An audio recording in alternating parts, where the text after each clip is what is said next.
Sir, a mortal has escaped from the prison of souls. He is headed towards the sea of immortality. A mortal? Yes, a mortal, with the ability to freeze. I forgot my line. You suck. Story time.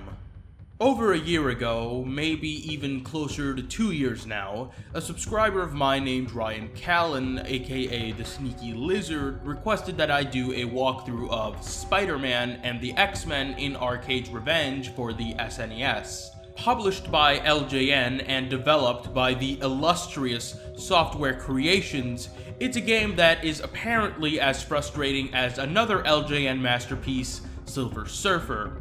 I agreed to do the walkthrough, and I was going to get to it, but then I reviewed Dr. Jekyll and Mr. Hyde. Then I reviewed Fear. Then I played Rogue Warrior. Shit! Then I played Fear 2. Then I reviewed Velvet Assassin. Then I reviewed Rambo. Then I played a weird visual novel where your harem were clones of John C. Then I reviewed PM3, then I played Ride to Hell, then I reviewed Raven's Cry, and then I sort of remembered to do the walkthrough of Spider-Man and the X-Men. So finally, when I try to do this on my new PC, I run into technical problems. At that point, I messaged Ryan and told him that it probably wasn't happening, but I asked him if he had any other titles he wanted me to do, and that's how we've arrived at Sub-Zero. Mortal Kombat Mythologies Sub-Zero was released in 1997, and the version I'm reviewing today, which is the PlayStation 1 version, was developed by Midway. It was also released for the Nintendo 64, and that version was developed by Avalanche Software. Now, before I rip this game to shreds, I should mention a few things. I'm not a Mortal Kombat fan. It has nothing to do with the franchise itself, I'm just not into fighting games.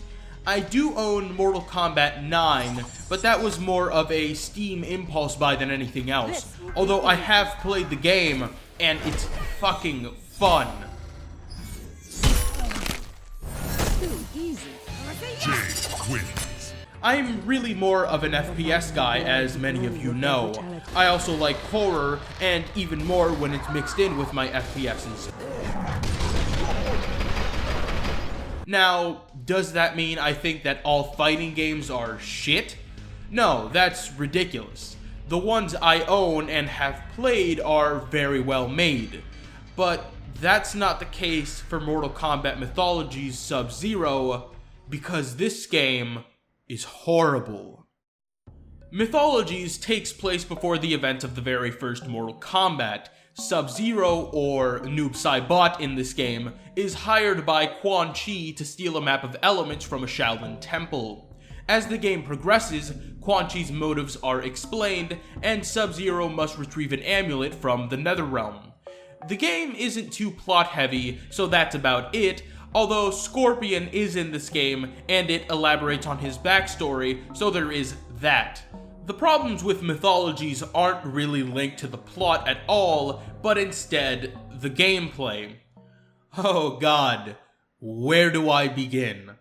Mythologies is a side-scrolling adventure game that also involves platforming. I find that what often kills games like these are the controls and movement. So how are they in this game? Well, they're fucking terrible. Sub-Zero has his basic 4 fighting moves, an action move, a turn move, and a run move. The unresponsiveness of the controls is bothersome and can get you killed, but what ruins everything is the movement. Sub-Zero moves like his feet are magnetized to the floor. Moving left and right is a pain in the ass because he does it so slowly. It feels like several keyframes of animation are missing in the character. You never have full control of his entire body and are limited to his fighting moves. His body is like one heavy giant magnet, only sticking to surfaces that the game wants you to, and if you're not near any of them, you're fucked. This is best displayed in the sewer level, where enemies can kick you off of ledges.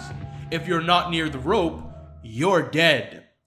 Jumping in the game is equally frustrating. Every time he jumps, he looks like he's trying to drive his head into the ground so he doesn't have to look at this abomination of a game he's in. Jumping is the most relevant when you're doing the platforming sections. Because of the unresponsive controls, sometimes the jumps won't even register. The camera is set up in such a fashion that you can't see 3 feet ahead of you, meaning that if you use the game's run option, you can fall off cliffs because the jump controls don't respond in time. If they do, you have to move left and right while fighting someone, hoping that you don't fall off. During this section in particular, there's platforms that fall, and it's almost impossible to not die your first time. The entire fucking game is unfair like this, throwing obstacles your way that no one could possibly predict. There's trial and error, and then there's just being cheap and unfair. This is definitely the latter. The game expects you at various points to make leaps of faith. Sometimes you're rewarded, and sometimes you're not. Getting back to obstacles, there's these huge towers in the first level that can crush you. When combining this game's terrible controls and the game's general unfairness, you wind up with deaths like this. By the way, whenever Sub-Zero falls to his death, this hilarious cutscene plays.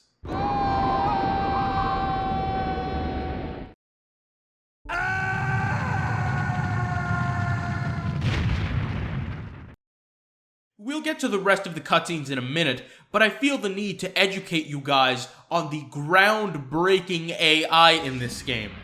The enemies can predict every move you're going to make before you do it. They can dance circles around you and don't seem to have the same terrible movement patterns that Sub-Zero does. It's entirely possible to be straight up destroyed by the very first enemy in the game.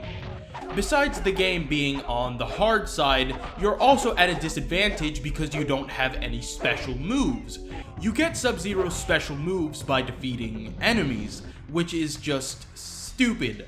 I think that the twisted thought process behind this was that Sub-Zero would be overpowered if he had all these moves from the start, so you'd have to earn them as you went along. That was not very smart. If you'd put in all his special moves from the beginning and just made the gauge to use them smaller, I think that the game would be a lot more balanced on the combat side. Now, on to the cutscenes. They're terrible. Who are you? A lost soul. The guard is right, you know. Where would you escape to? If you are here, then you must belong here. Rejected from your own realm, no doubt. I wasn't rejected. I was sent. Rejected or sent. You couldn't exist here unless your soul contained the impurities of evil. Haven't you ever tried to escape, old man? Escape. Oh, I'll be leaving this realm shortly. But first I must play Raiden's game. All in all, Mythologies is a terrible game.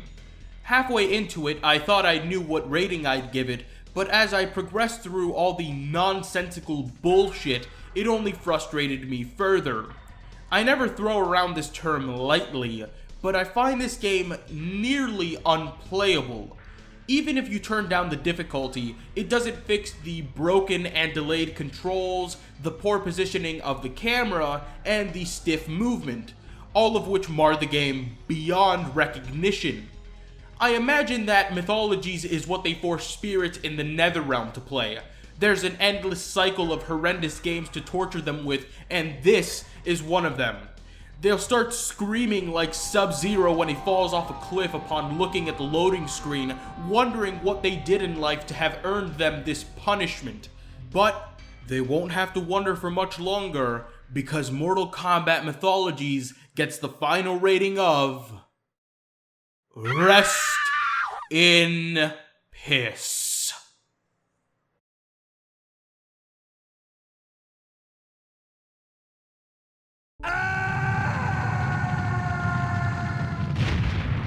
No one beats Sub-Zero.